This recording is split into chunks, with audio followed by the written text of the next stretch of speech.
Hello, Frost. Hey, the legend himself. What's going on? Hey, I'm doing good, thank you. How are you doing? I'm great. I'm great. You want me to just start? Yep, go for it. I'm ready.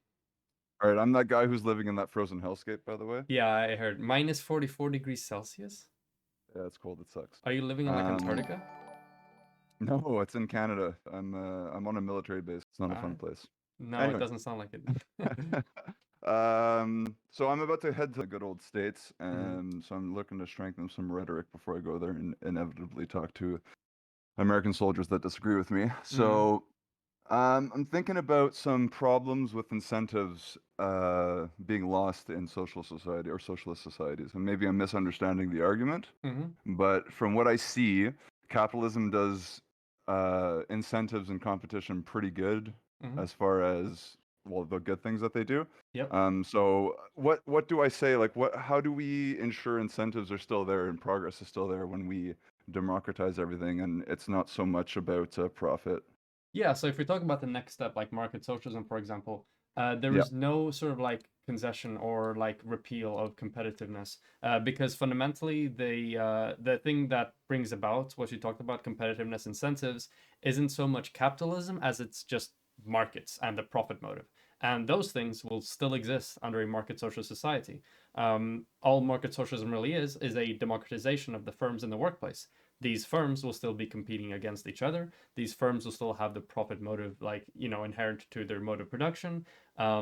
So those things will not change, majorly. It's just the main thing is basically just that it's done in a more humanitarian and democratic way. So those things will still very much be there, and it will not be, modified or otherwise by capitalism. If anything, you could even make the argument that worker cooperatives, through the sort of like general paradigm shifts and the shifts in the Overton window that it's going to bring about, might actually increase the level of like competition and incentives to some extent as well, because you might be more, like favorable just generally in society. You might be more Yeah, you have favorable more towards incentive things to do like. shit. Exactly, and you're going to be more favorable towards things like maybe like regulations preventing monopolies from forming, preventing Hmm. oligopolies from forming, and stuff like that with proper regulations. On top of that, lobbying will be a lot harder under a market social society because wealth is more equitably distributed. Everyone's class interests are more in line. So therefore, like lobbying for policies that sort of like quench competitiveness, or yeah, quench competitiveness within firms in order to obtain like a better profit for themselves, is going to be less likely. So there's going to be more of like an equal playing ground, I suppose there. So yeah, when people try to characterize like market socialism or whatever as anti-competitive, anti, profit motive, all you really have to do is say like, no, they want that. Those things are inherent to markets, not capitalism. And if anything, the general like Overton window shifts and paradigm shifts will increase the likelihood of, balanced playing grounds competition of taking place. Yeah, I've actually seen some of those studies where worker co-ops are performing better in their industries than their traditional counterparts. Okay. Exactly. So then the follow-up to that then is what about owners? So what's the incentive to be an owner in any place? So let's say we're doing the shift now. We're shifting, which I'm down for, obviously. We're shifting towards market socialism. Everything's going great. Why do I want to own anything? What's the incentive for me to own anything? Do you mean as a business owner then? Yeah, yeah. So like let's say the guys who own like even a small business owner or whatever, anyone who owns like they put all the risk of all this capital in, like why would they do that if they're not gonna get profits? So yeah, so there's a bunch of things to that. Number one, they're still going to get profits to some extent, but furthermore, this is a thing that you have to, like, I guess, concede to some extent. Whenever you make large like changes to society, large paradigm shifts, even if they're for the better, some people are going to suffer. And in the case of reform to market socialism, capitalists will suffer, not in the sense that they will, like, be sent to concentration camps or whatever, as Yeah, they they'll might just in make less other money. massive, yeah, as they might in other Yeah, massive paradigm shifts. But yeah, yeah. they will absolutely make a lot less money in some cases. Now, things can be set up, like, for example, depending on the amount of risk you take in the beginning, you might make a sort of like, I guess, like within the small firm you have, you might make a democratic decision that, okay, hey, because I took the initial investment and you guys are here now, we can vote for a company policy in that I'm entitled to X amount of extra compensation for this many years, as a result of taking this, extra risk. On top of that, being there initially and taking the initial risk is probably one of the best arguments you can ever have for being elected within a like democratic workforce. Like when it comes to getting managerial positions or getting board positions, Having this sort of, yeah, like the incredible argument of like, hey, I was here from the get go. I invested into this company. I've been here from the beginning. I know the ins and outs of what's going on here. We're here like in part because of me. Is one of the best arguments you could possibly lay forth to be elected into these positions, which are likely going to have higher pay. Um, Yeah. So okay. yeah, go for it. I was just yeah, sorry, I was just gonna say what usually this is all in arguments that I hear at work too. So this usually what I say to stuff like this is if you put in, let's say Rose and myself, we put in equal amounts of money, and then we have 15 employees, and then market socialism happens, and everything's great, and I don't have to be a soldier anymore, and Mm-hmm, everyone's happy.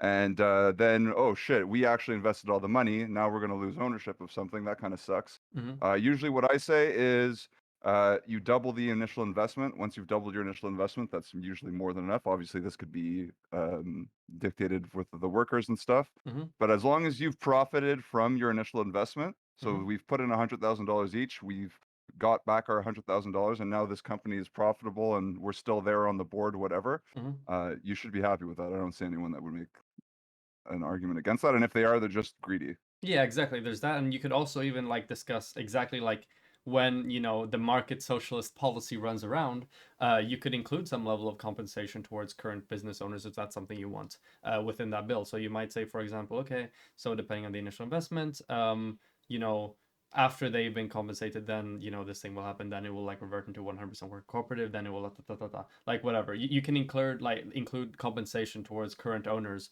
within the market socialist policy if you want to once that rolls around. So it's nothing that it's more of like a transitionary problem that can be solved in like a wide range of ways, rather or not even a problem, just like a transitionary question that can be solved in a wide range of ways. That isn't like a problem that's inherent to market socialism or anything.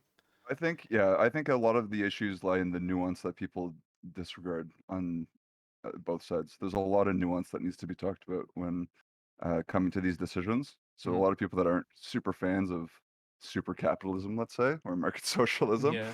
um, disregard it. The owners, like, how are you going to tell Jeff Bezos to lose trillions of dollars? Like, well, it's not about that, dude. Like, has nothing Exactly. to do with it, really. Okay, I'll move on for that. That's good. Thanks, man. I have two more little questions that just they won't take long. Hit me with it. Just because it's based on my job. What do you see as the role of a military in a more global socialist kind of landscape? Mm-hmm. Or how do you see the military as a transitionary period towards socialism? Yeah, so military is one of the questions that is like often not very talked about. You probably gonna disagree with that because of your environment that you're in. That's probably one of the key questions a lot of people have. Yes.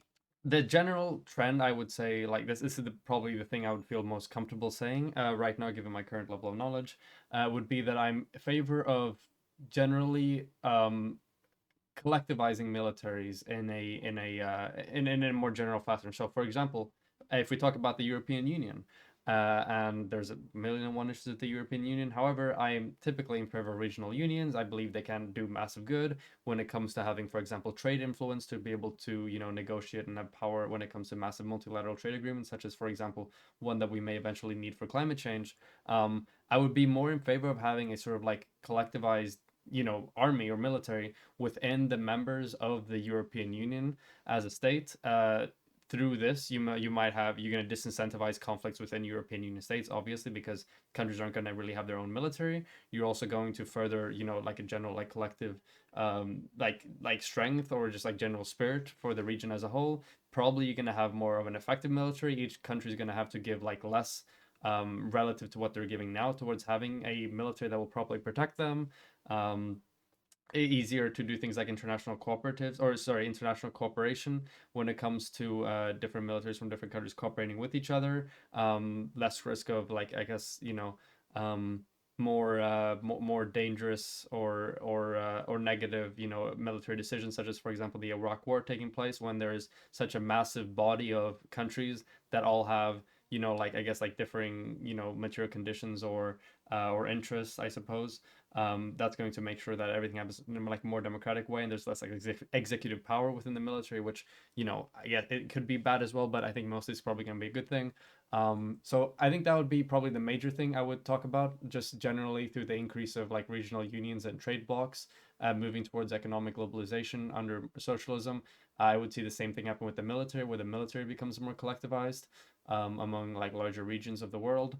However, when it comes to, I guess, like explicitly, how much of like the life of like a soldier, for example, may change. There's a lot more like discussion, a lot more nuance, and a lot more reading I would probably need to do there to be able to properly answer that question. But yeah, obviously there would be like the shorter, I guess a lot of the other changes, like for example, through market socialism and through the flattening of class interests and economic hierarchies, you will see a decrease in the military industrial complex, for example, Yeah, definitely. which could, in a lot of ways, dramatically increase like the well-being and the safety and probably the lifespan of a lot of soldiers as well. Given that Yeah. for-profit wars will be far less likely and far less frequent. But beyond those two things, beyond the reduction of the military-industrial complex and general collectivization of military, I don't have a lot else to talk about. No, that's fair. All of that makes sense. So my follow-up to that was, how do you feel about NATO then? Um, I feel Because you like described in a lot of ways what NATO is. yeah. Um, I feel that in a lot of ways, from the way I understand NATO right now, feel free to correct me, I might be 100% wrong. This is just sort of like, No, don't worry. I was there in Lithuania and Latvia, so I was working with them. oh, I see. Anything that you say, I'll correct you if you say anything wrong. Yeah, okay, fantastic. The way I see NATO going right now is that, yeah, generally, just like, regional unions such as the European Union, for example, I see the benefit in having a more, like, I guess, suppose like united world military or like coalition military or stuff like that. However, just like the European Union as well, there seems to be a lot of like issues with both of them in question that make them, questionable at worst or, like kind of bad at best on occasion. So things like the way I believe the NATO functions right now is that all the member states don't really have equal representation when it comes to the sort of decisions made within the internal Oh yeah, framework. definitely not.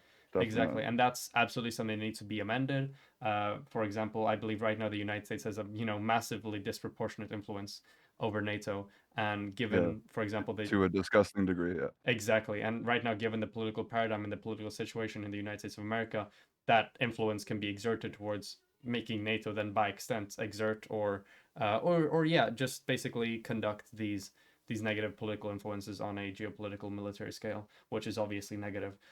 So yeah, I think that NATO could work and like the European Union could work. I mean, I like the idea, I like the project, I like them conceptually. However, both of them would need massive reforms, for example, to make them, something that I would be like proud of endorsing, for example. Yeah. No, totally, man. And I totally agree. All right, that's it. I don't want to take more of your stream up, but I sincerely appreciate it, bud. Yep. Thank you very much for calling in. I appreciate it. Cheers, man. Bye bye.